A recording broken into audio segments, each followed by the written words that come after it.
Poésie is not dead. Donc cette soirée, c'est le rendu d'une résidence.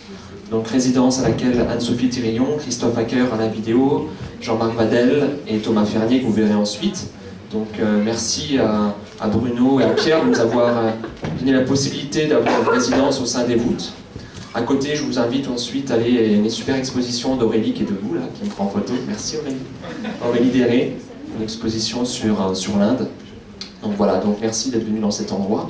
Et puis donc en première partie, à peu près 20 minutes, nous aurons la chance d'avoir nos amis des Ardennes belges, mes voisins, que j'ai rencontrés à Charleville maintenant il y a 1 an et demi à peu près. Ils sont venus, on faisait une scène ouverte lors du Printemps des Poètes et je vois ces 2 grands gaillards rentrer dans un bar, tout comme ça, tout penaud, en disant voilà, on aimerait passer pour la scène ouverte, et puis très timide, et puis quand on les a vus, ça a allumé tout le bar. Donc voilà, très bonne soirée, vous allez voir.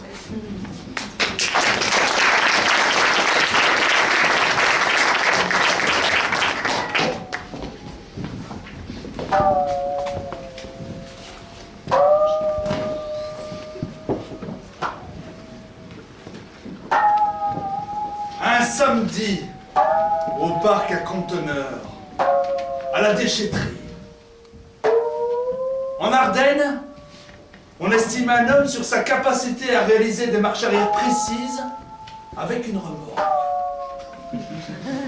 Ce don n'est pas à la portée de tous. Il faut coordonner avec délicatesse les mouvements paradoxaux du volant et contrôler le résultat dans le rétroviseur. Il est difficile de décrire la honte ressentie lorsque ces manœuvres se passent mal. Que les habitués, casquettes froissées, barberèches, salopettes sales, posent un regard dédaigneux et hostile. Ce n'est pas un vrai, il n'est pas des nôtres. Alors, la tension monte, la sueur coule, les principes de conduite en marche arrière s'envolent. Le corps est pris de vertige terrifiant. L'ouvrier du site me propose son aide. En 2 allers-retours maîtrisés, il place dans le même axe la voiture et la remorque.